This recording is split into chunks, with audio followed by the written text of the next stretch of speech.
तब हूँ ना डरूं और सो जब जाए लरूं, निश्चय कर अपनी जीत करूं। माननीय चेयरमैन, मुझे लगता है कि जो ये सरकार वाले हैं 10 साल राज करके एग्जॉस्ट हो गए और अब इनके पास कोई आइडिया नहीं बचा है और कोई सिंसियरिटी भी नहीं है। कितनी महत्वपूर्ण चर्चा देश के बजट पे हो रही है और जब से चर्चा शुरू हुई है मैं देख रहा हूं ना प्रधानमंत्री जी, ना होम मिनिस्टर, ना फाइनेंस मिनिस्टर, आप उस तरफ देखो,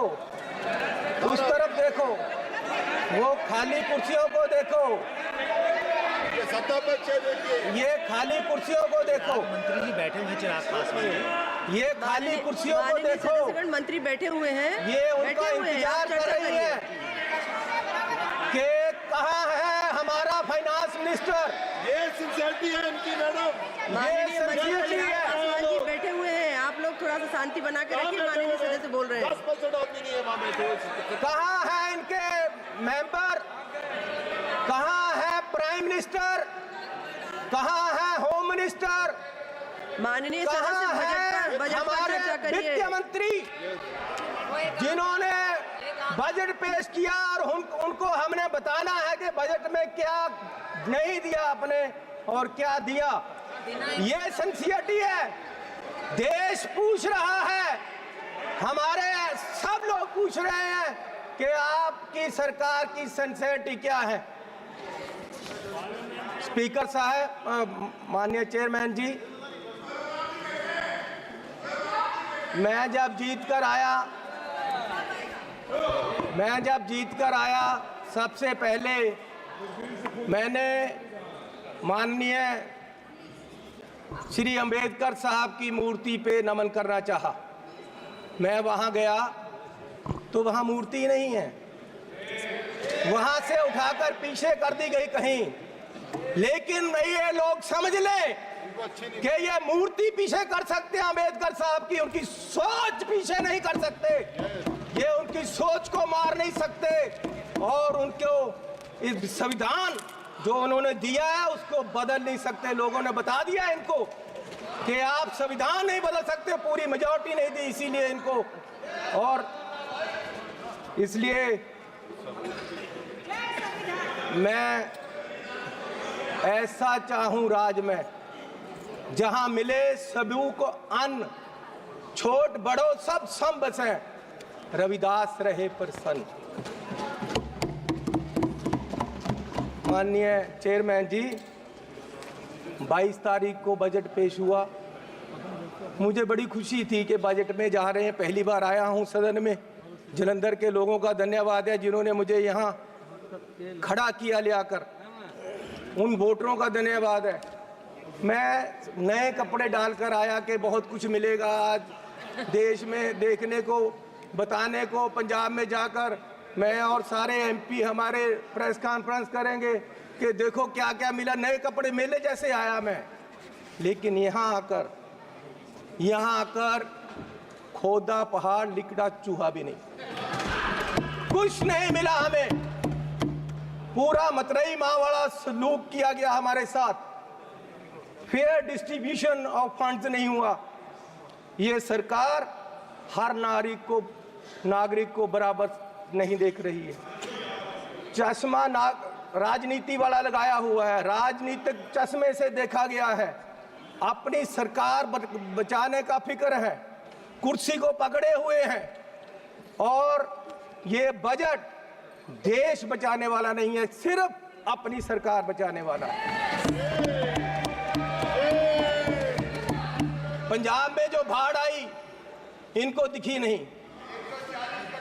गरीब लोग जो मनरेगा में काम करते हैं, जिनको कांग्रेस की सरकार, मनमोहन सिंह जी सरकार ने गारंटी दी थी 100 दिन की, ये 100 से 101 भी नहीं कर सके, 200 नहीं कर सके। ये उनकी 400 दिहाड़ी, उनका जो वेज है वो बढ़ा नहीं सके। गरीब की कोई सुनवाई नहीं। इस बजट में पंजाब के लिए कुछ नहीं दिया गया। जलंधर इंडस्ट्री पंजाब की डूब रही है। जलंधर में लेदर इंडस्ट्री है, जलंधर में स्पोर्ट्स इंडस्ट्री है वो डूब रही है, कुछ उसके लिए नहीं किया। हेल्थ के लिए कोई हॉस्पिटल नहीं दिया। स्मार्ट सिटी जालंधर डिक्लेयर किया हुआ है, वहाँ पानी गंदा आ रहा है, सड़कें खराब हैं, रेलवेज अंडरब्रिज की बात नहीं की। नशा, अभी राजा बड़िंग जी ने बोला नशा इतना फैल गया पंजाब में, लेकिन सुनवाई कोई नहीं। आदमपुर एयरपोर्ट का इन्होंने कहा था नाम, माननीय प्रधानमंत्री जी ने कहा था कि उसका नाम गुरु रविदास जी के नाम से रखेंगे, लेकिन आज तक नहीं। मैं वो भी मांग करता हूँ। बहुत शोर सुनते थे पहलू में दिल का, जब चीरा तो एक कतराए खून ना निकला। माननीय चेयरमैन जी, 24-25 के जो बजट में एस्टीमेट दिए गए हैं उसमें 32 लाख करोड़ रुपए की आमदन दिखाई गई है और 48 लाख करोड़ रुपए का खर्चा दिखाया गया है। 16 लाख करोड़ का घाटा है आमदन और खर्च में। जिस घर का 16 लाख करोड़ का घाटा होगा एक साल में, उसकी बर्बादी तय है और ये बीजेपी वाले तय कर रहे हैं। और मैं 14 लाख करोड़ इस साल कर्जा लेने की बात की गई है, 14 लाख करोड़। अगर ऐसे हर साल कर्जा लेंगे देश कहां जाएगा? आज देश में फाइनेंशियल इमरजेंसी वाले हालात पैदा हो रहे हैं और बीजेपी ये हालात पैदा करने के लिए जिम्मेवार है। और ये कहते हैं कि जी हर रोज इमरजेंसी की बात करते हैं कि इमरजेंसी, लेकिन जो देश में आज अनडिक्लेयर्ड इमरजेंसी है उसका क्या है? इमरजेंसी ये भी है कि एक मशहूर नौजवान जो एक मशहूर सिंगर था उसको गोलियों मार के मार दिया गया। आज तक सिद्धू मूसेवाला, उसके परिवार को इंसाफ नहीं मिला, वो दर दर भटक रहे हैं। ये भी इमरजेंसी है। इमरजेंसी ये भी है कि 20 लाख लोगों द्वारा पंजाब में मेंबर पार्लियामेंट चुना गया और वो एनएस से लगाकर अंदर रखा हुआ है। फ्रीडम ऑफ स्पीच, उसकी कंस्टिट्यूएंसी के लोगों की बात यहां नहीं रख पा रहे। ये भी इमरजेंसी है। इमरजेंसी ये भी है कि विपक्ष के व्यक्तियों को केंद्रीय एजेंसियां कार्रवाई करने के लिए छोड़ दी जाती, उनको अंदर रखा जाता है। ये भी इमरजेंसी है। इमरजेंसी ये भी है कि हजारों किसान, उनको खालिस्तानी कहा जाता है जब वो अपनी मांग रखते हैं। अरे पंजाब कोई देश की धरती नहीं है, पंजाब हमारे देश की धरती है। हरियाणा में नेशनल हाईवे को पक्का जाम कर दिया है और किसान यहां तक नहीं आ पा रहे, उनको मिला नहीं जा रहा। ये भी इमरजेंसी है। इमरजेंसी ये भी है,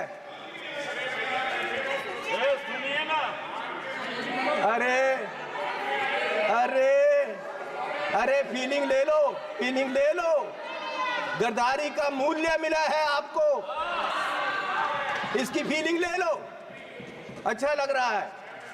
इमरजेंसी ये भी है कि देश का एक राज्य मणिपुर पिछले 1.5 साल से जल रहा है और उसको अपने हाल पे छोड़ दिया गया है। इमरजेंसी ये भी है कि हाथरस यूपी में एक दलित लड़की को आधी रात में जबरन अंतिम संस्कार किया गया।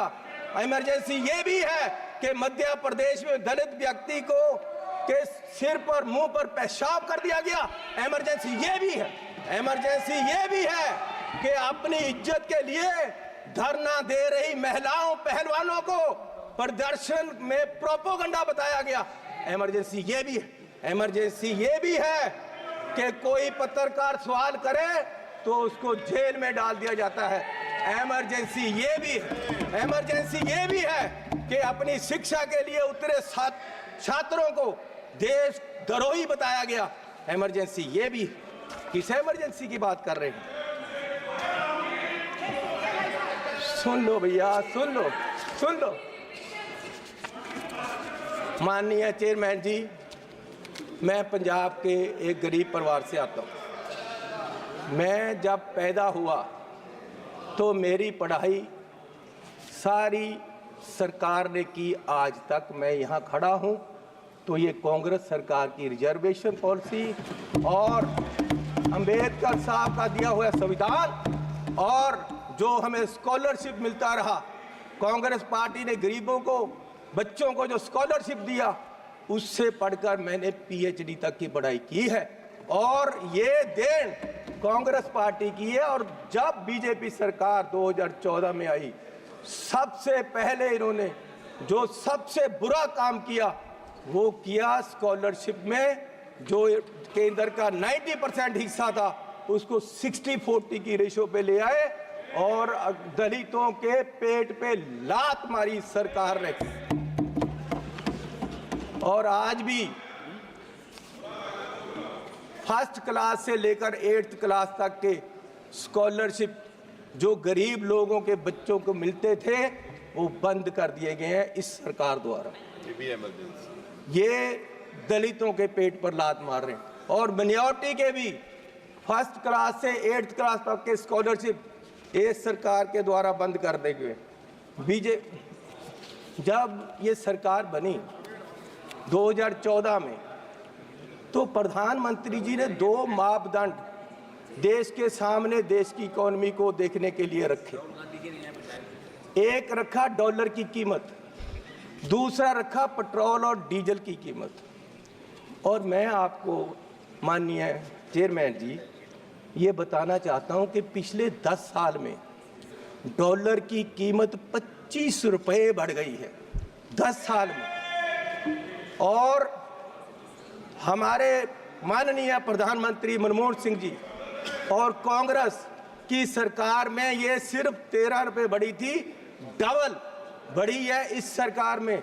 और मोदी जी उस समय बोले थे 14 में जब सरकार बनी नहीं थी, डॉलर की कीमत ज़्यादा होने से जो रुपया गिरा उसके बारे में मोदी जी ने उस समय बोला था क्या कारण है कि देश का रुपया पतला होता जा रहा है, ये जवाब देना होगा आपको। देश जवाब मांग रहा है, समझ नहीं आ रहा प्रधानमंत्री जी गिर रहे हैं या रुपया गिर रहा है। कभी कभी तो लगता है कि रुपए की और सरकार के बीच कंपटीशन चल रहा है कि सरकार ज्यादा गिर रही है या रुपया ज्यादा गिर रहा है। और मोदी जी ने कहा था जिस देश का रुपया कमजोर होता है उस देश की सरकार कमजोर होती है, उस देश का प्रधानमंत्री कमजोर होता है। मैं आज कहता हूं कि आज देश का रुपया कमजोर हो रहा है, आज देश की इकोनॉमी डूब रही है। क्या देश का रुपया कमजोर हो रहा है या प्रधानमंत्री जी कमजोर हो गए हैं या देश की सरकार कमजोर हो रही है? दूसरा, पेट्रोल की कीमतें इन्होंने कहा, प्रधानमंत्री जी ने 2014 में कि पेट्रोल की कीमतें बढ़ रही हैं और मनमोहन सिंह जी को कोई फर्क नहीं पड़ रहा, देश डूब रहा है। तो पिछले 10 सालों में पेट्रोल की कीमतें 23 रुपये बढ़ गई हैं।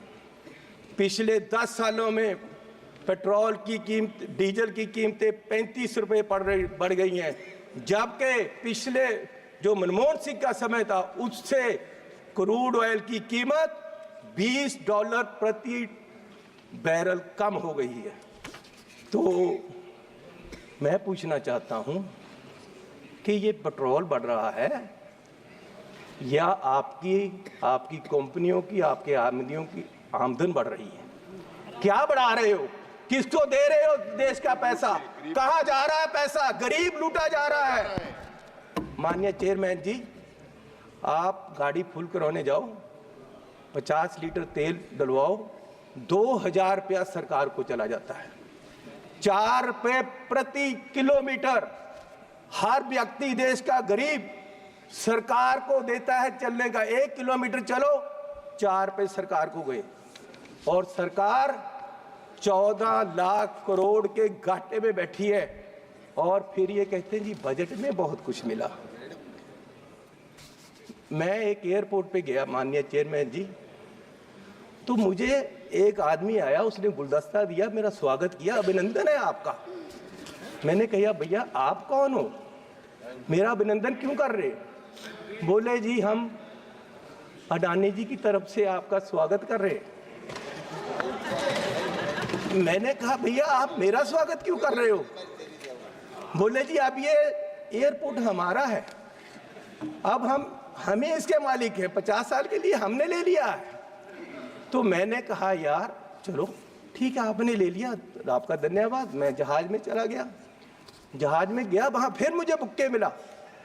वो कहते हैं जी आपका स्वागत है, हम कंपनी की तरफ से कर रहे। मैंने कहा यार इंडियन एयरलाइन का जहाज है, आप क्या कर रहे हो, आप कौन हो? बोले जी ये जहाज अब हमारी कंपनी का है, ये मोदी जी ने हमें बेच दिया है। तो मैं पूछना चाहता हूं कि क्या क्या बेचोगे, कितना बेचोगे देश को? मैं 7 एयरपोर्ट पे गया, मैं 7 एयरपोर्ट पे गया, जिनमें लखनऊ, अहमदाबाद, मैंगलोर, जयपुर, गुवाहाटी, त्रिवेंद्रम, मुंबई, ये 7 के 7 एयरपोर्ट अडानी जी की है। 50 साल के लिए उनको दे दिए गए हैं, उनका जो पुत्र है उसकी शादी में गिफ्ट कर दिए गए हैं और हजारों करोड़ रुपए शादी पे लगा। मेरे लड़के की शादी गुरुद्वारा में हुई। सुनो सुनो सुनो माननीय चेयरमैन जी, मेरे लड़के की शादी गुरुद्वारे में हुई। आज तक पुलिस पूछ रही है कि लंगर में क्या क्या पका था, दाल कितनी लगी थी और जो लंगर बनाने वाला उसको कितने पैसे दिए गए। आज तक 2 साल से पुलिस पूछ रही है मुझे, और इस शादी में हजारों करोड़ रुपया लगा है और प्रधान जी बुक्के लेकर जा रहे हैं, प्रधानमंत्री जी, और उनका स्वागत कर रहे हैं। गरीब को लूटा जा रहा है, गरीब के पास खाने के लिए पैसा नहीं है और प्रधानमंत्री जी वहां बुक्के लेकर हजारों करोड़ की शादी में जा रहे। कोई बात नहीं, क्या क्या बेचोगे? सारे एयरपोर्ट, जहाज बेच दिए। आप देश की संपत्ति के कस्टोडियन हो, मालिक नहीं हो। आप इसको बेचने की गलती मत करो, देश बर्बाद करने की मत करो। आप अपने आप को स्टेट्समैन बोलते हो, आप अपने आप को देश के बहुत बड़े खैर ख्वाह बोलते हो और देश को बेच रहे हो। गरीब आदमी कहां जाएगा एक दिन? प्रधान सेवक जो हार समझकर पहना था, गला अपना सजाने को, वो नाग बनकर बैठे हैं गला काट खाने को।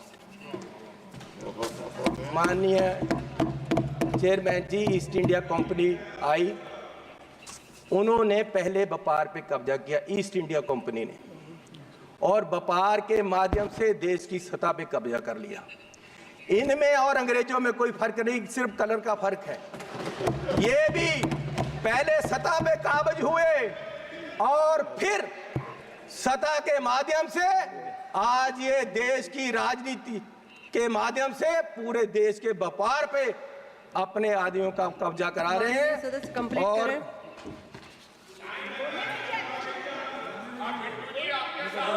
मैं बस एक बात करके बोलिए माननीय चेयरमैन जी, कोई बात नहीं, बैठ जाओ जी, बैठ जाओ।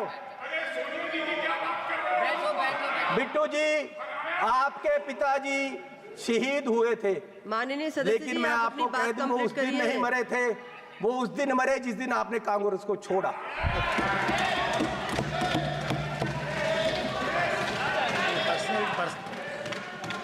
आज देश राहुल गांधी जी की तरफ देख रहा है। मैं आग्रह कर रही हूँ, माननीय चेयरमैन जी, आप वो मुझे तंग कर रहे हैं जी, उनको बोलो बैठे, इनको बुलाइए। वो पंजाब से आए थे, इसका मतलब ये नहीं कि मुझे तंग करते रहे। माननीय सदस्य सुनील माननीय चेयरमैन जी, मैं आपसे निवेदन करना चाहता हूँ कि आपने मेरा नाम लिया। मेरे दादाजी सरदार बेअंत सिंह जी उन्होंने कुर्बानी देश के लिए दी, कांग्रेस के लिए नहीं दी, देश के लिए दी। और ये इस चन्नी की ये अपनी जायदाद पूछे इनको, ये आप गरीबी की बात कर रहे हैं? अगर सारे पंजाब से सबसे अमीर आदमी ये ना हो और सबसे करप्ट ना हो, मैं अपना नाम बदल दूंगा। हजारों करोड़ का मालिक ये चरणजीत चन्नी है। और ये गोरा किसको कह रहे हैं? माननीय सदस्य सोनिया गांधी जी, वो कहाँ के हैं ये पहले बताएं भाई। सोनिया गांधी जी कहाँ के हैं? ये सबसे मीटू में, ये सारे केसों में ये सबसे करप्ट ये।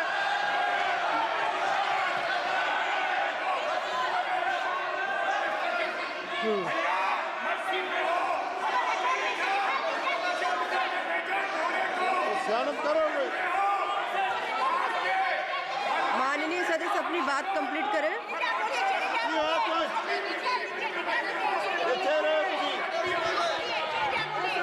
मैं बोलूंगा, सही पार्टी में रहे। माननीय चेयरमैन जी, आपका धन्यवाद। माननीय चेयरमैन जी, बैठो राजा। अरे बोलूंगा। उसको बिठाओ, अपने आदमी बिठाओ। माननीय चेयरमैन जी, मैं लास्ट बात करके बैठ जाना है और मैं सिर्फ ये बात करना चाहता हूं कि आज, अरे सुनो भैया,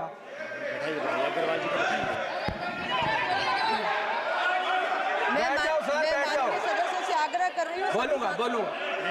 माननीय chairman ji, What is going on? Madam ये क्या हो रहा है? उनको बोल नहीं देते। मैं माननीय सदस्य से आग्रह कर रही हूँ, आप सब अपने अपने स्थान पर बैठे।